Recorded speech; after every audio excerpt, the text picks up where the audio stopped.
I've got a confession to make. I bought an e-mountain bike. Okay, that feels better now that's off my chest.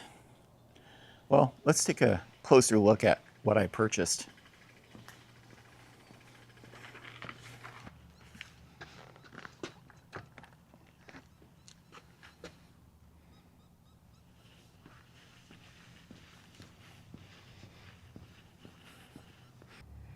All right, what we got here is a 2024 Pivot Shuttle LT long travel.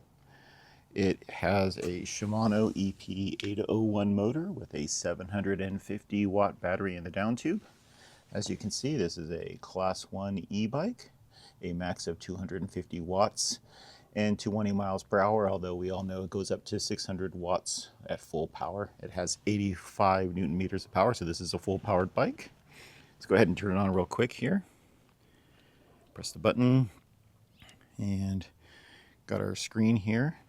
All right, we have a little remote here on the left side with a wire going into it, but we'll go ahead and show that it has eco, trail, as well as boost mode. And you'll notice there's this little meter right here, and this goes up as you're using more Newton meters. So the more power you need, it goes up to the top. So it's pretty neat. Go ahead and turn this off real quick.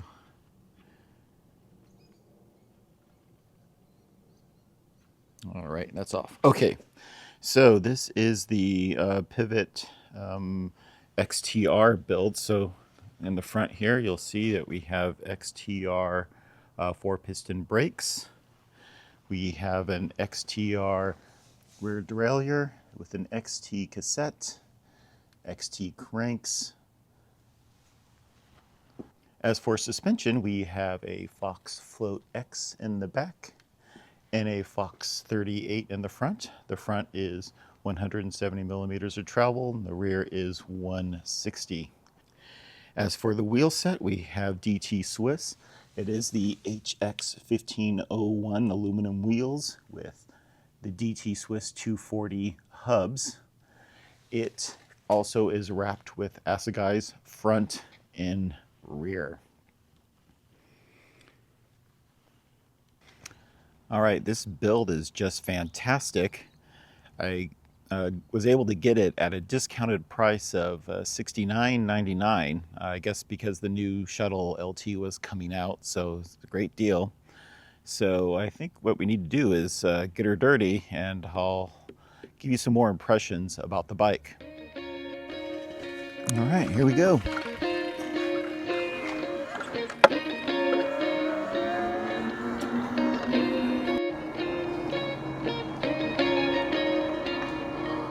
We're cruising along here in eco mode, running around, I don't know, 16, 17 miles per hour.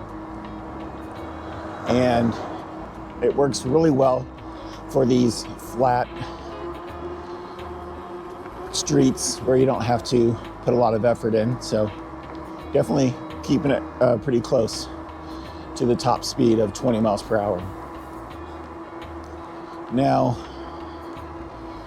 the other thing I want to kind of talk about as I blow through that stop sign, but I'm in the bike lane. All right, the next thing I want to talk about is the different types of classes for e-bikes. So I had mentioned that this bike is a class 1 e-bike. It has a max speed of 20 miles per hour. It's pedal assist. It is no throttle, and I do believe a max wattage of 750 watts, something like 1 horsepower. Now, class 2 e-bikes are bikes that have a throttle connected to them, so you don't have to pedal at all. You can just hit the throttle. It will assist you up to 20 miles per hour. The class 3 e-bikes will allow you to go up to 28 miles per hour, but it is pedal assist and no throttle allowed. And those are primarily road bikes or commuter bikes. I think 28 is pretty fast for a mountain bike trail, although we will go downhill that fast, but going uphill that fast is probably a little dangerous. So those are the 3 types of e-bikes. The Class 2 or Class 3 bikes are not allowed on the trails, at least not here in the Phoenix area. So they are set up for a Class 1 only.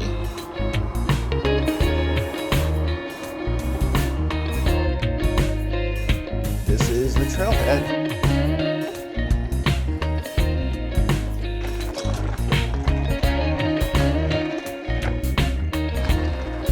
So I'm in trail mode here, going up this steep section.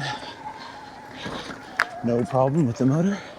It's using that full 85 Newton meters. It definitely does not ramp up as fast as boost, but for this purposes, it works great.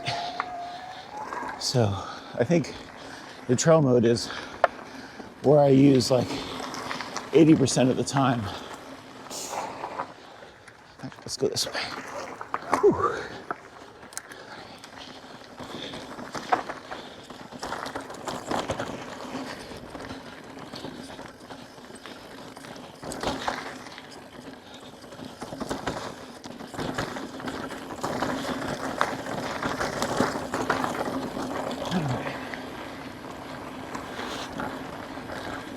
Okay.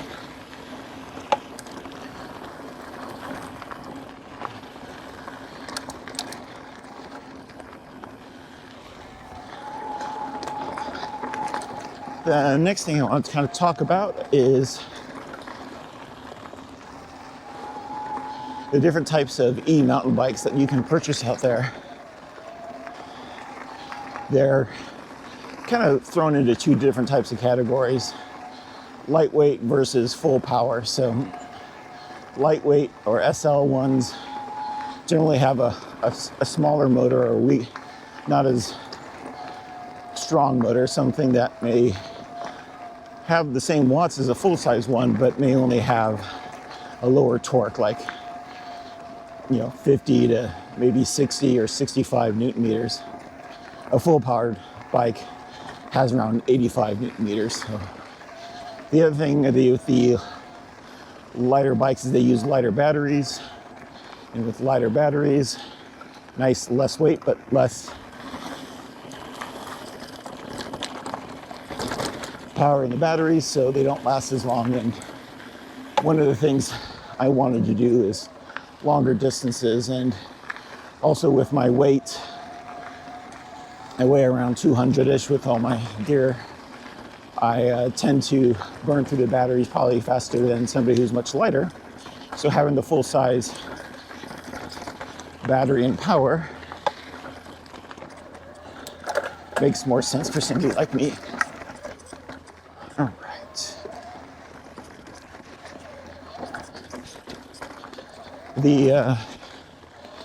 One of the advantages of the lighter powered bikes is that they feel more like a natural mountain bike versus a full-size bike like this one, which is pretty hefty. So if you're somebody who wants to have that light mountain bike feel, or you come from mountain biking, you're going to be probably better off with a lightweight one versus the full power one. It might feel a little weird, and it took some adjustment for me on this bike as well. So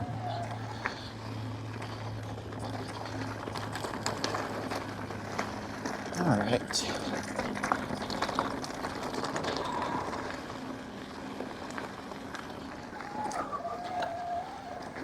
Okay, get this next section here.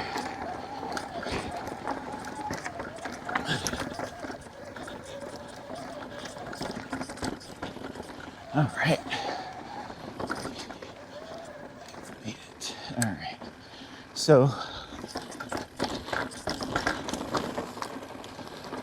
other thing I do want to talk about is where to purchase your bike. You can purchase your bike online from a direct-to-consumer shop or brand like YT or Canyon Bikes. I think RE in the US Common Sal, there's a bunch out there, and they offer great deals at a great price.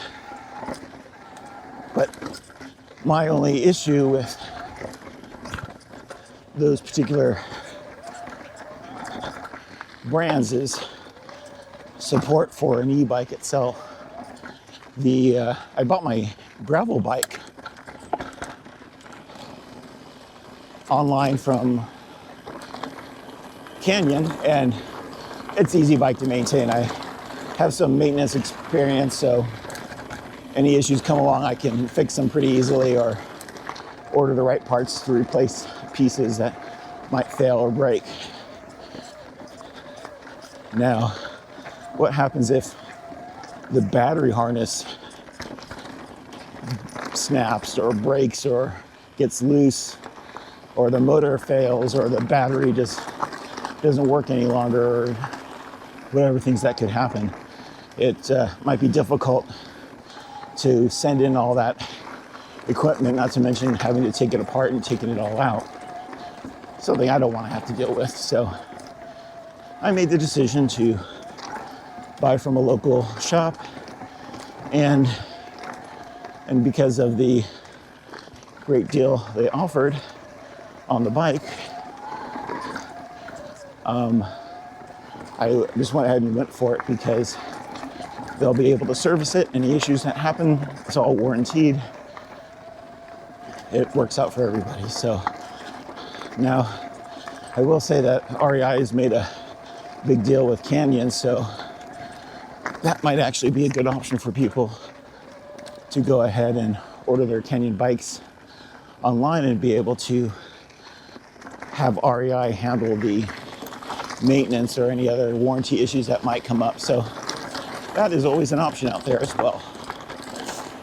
But I'm still kind of happy and glad that I went with the local bike shop and, the local company as well. Pivot is based here in the desert in Phoenix, and they understand how to ride out here, the conditions, and this bike does really well. We're in boost mode. Go down here, and this is a ride that I was never able to actually get up before on my regular mountain bike. Almost to the top. Boost makes that so easy. All right, that was fun. Let's take a quick break before we head back. So you might be asking yourself, why did I get an e-mountain bike? So I ride out here in the desert 365 it all year round, and during the summertime it's just been getting brutally hot. In the morning I'll be riding at 5 o'clock. I might get about a 90-minute ride before I just die of heat exhaustion. It could be easily 90 to 100 degrees even without the sun up. So I decided that an e-bike would really help towards getting a little bit longer ride. The other reason is I'm getting older. It's not like I'm getting younger each year. It's becoming more difficult to get longer rides in. My energy is dwindling. So I think having an e-bike really helps towards that. And finally, what I've kind of discovered is that the e-bike has allowed me to get extra rides in per week. So I can still ride my regular bike, especially now that it's December and you can tell it's middle of the day right now. So I can definitely still ride in between my regular mountain bike rides and get a nice recovery ride in. So that's been really beneficial. So it's been a lot of fun and I'm really enjoying it so far. But I think what we're going to do, in the next video, is actually get this bike set up for the desert. Right now I'm not riding with much here. This is pretty much the bike in its stock form. So we're going to go ahead and get it set up for some desert riding. So until then, go out and enjoy the ride. Time to enjoy the downhill.